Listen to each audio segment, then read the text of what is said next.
All right, so today we're diving into a really fascinating legal puzzle. We're talking about a huge international case, a case about a war in Europe that just got stopped dead in its tracks, before it could even really start. I mean, it's a weird question, isn't it?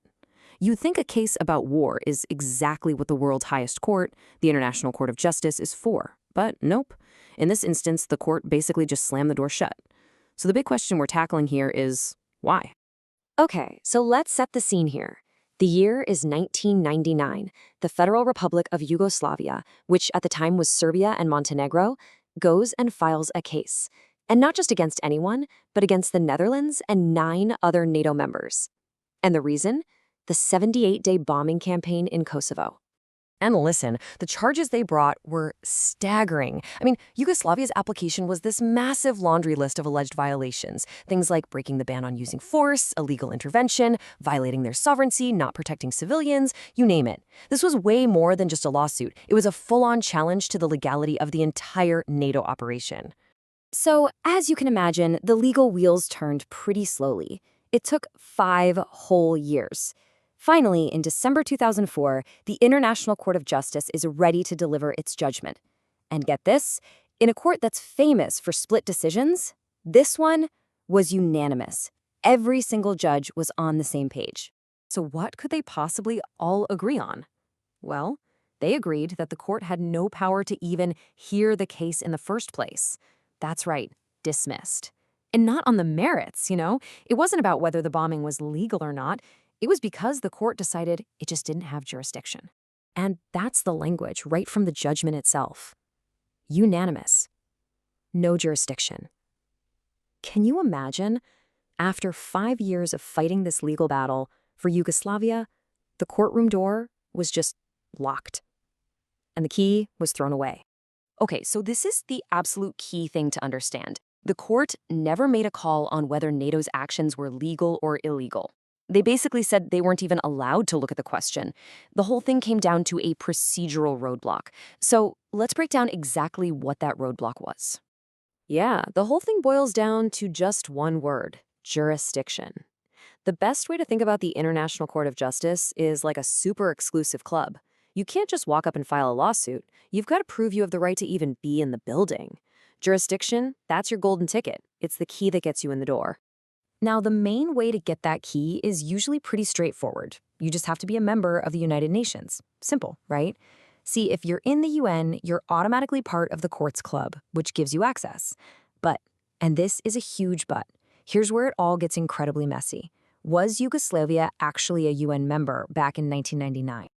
Okay, look at this timeline because it really shows just how confusing this whole situation was. So the old Yugoslavia breaks up, the new Federal Republic of Yugoslavia comes along and says, hey, we're the same state, just smaller. We should get to keep the old UN seat. Well, the UN didn't see it that way. For a solid 8 years, Yugoslavia was stuck in this bizarre legal limbo. They kept claiming they were a member, but they were literally barred from participating. And then, the final twist, in late 2000, they were finally admitted, but as a new member. The court itself had a special term for this whole mess: sui generis. It's a fancy Latin phrase that just means of its own kind. Basically, it was a total legal oddity that didn't fit into any normal box. And this ambiguity, it was the absolute heart of the entire case. So when the court finally made its judgment in 2004, it looked back at this whole confusing history. And its logic was kind of like this. Looking at it from the vantage point of 2004, the fact that Yugoslavia was admitted as a new member in 2000 was proof that it was not a member back in 1999 when it filed the case. And with that, boom, the main door to the court was slammed shut, firmly locked. But okay, what if you can't get in the main door, right? Well, the court's rules sometimes have a side entrance, a back door. And Yugoslavia's lawyers, they knew this. They were smart. They argued there were other ways to get their case heard. They basically pointed to 2 specific treaties. First, there was the Genocide Convention, which lets states that signed it bring cases to the court. Then there was this much older treaty from 1931 between Yugoslavia and the Netherlands. Their whole hope was that one of these could be the key they needed.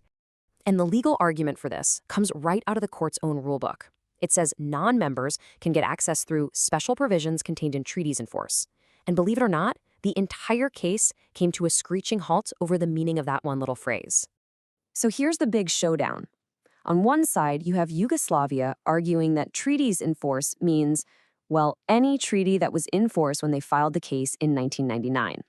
I mean, that sounds pretty logical, right? But the court, they took a much stricter, much more historical view. They decided that phrase only referred to treaties that were already in force way back in 1945 when the whole court system was set up. And just like that, you see the result of that logic. The Genocide Convention, the one Yugoslavia was pinning its hopes on, it only came into force in 1951, which of course is after the 1945 cutoff. So under the court's super narrow reading, that side door was locked too. Same story for the other treaty, no way in. So there you have it. The court's final ruling really stood on two legs. First, Yugoslavia wasn't a UN member in 1999, so the main door was closed. And second, the treaties they tried to use weren't old enough. They didn't predate 1945, so all the side doors were closed too. Case dismissed, end of story. But, and this is really important, the court added a crucial final warning. They made it crystal clear that just because they couldn't hear the case, it didn't mean anyone was off the hook. They basically said, hey, states are always responsible for their actions. It was a way of saying this is a procedural thing, not a free pass. And this is where the story takes its final and maybe most fascinating twist, because that unanimous vote, well, the agreement was only skin deep. Behind the scenes, the judges were actually deeply, deeply divided on how they got to that conclusion. 7. Just remember that number. That's how many judges voted to dismiss the case, but then took the pretty extraordinary step of signing their own separate declaration. And what did this declaration say? It said that they profoundly disagree with the reasoning that the majority used. Think about that. They all agreed on the final destination, dismissing the case, but they totally rejected the map the rest of the court used to get there. So what you're seeing here is basically the intellectual battle that happened inside the court. The majority went with this brand new argument about Yugoslavia's lack of access. But those 7 judges, they thought that was a huge mistake. They argued it was inconsistent with other rulings and could cause big problems down the road. They said the court should have just used a much simpler reason, one they'd already mentioned years earlier, that the case just didn't meet the incredibly high bar for genocide. Same outcome, but a completely different legal journey to get there. And so that leaves us with this big, lingering question, doesn't it? This whole case is a powerful reminder that international law isn't some abstract thing. It's built on very specific rules, procedures, and who agrees to what. But if getting into the world's highest court can be blocked by these kinds of complicated membership puzzles, or how you read a single phrase from 1945, what does that really mean for accountability when it matters most?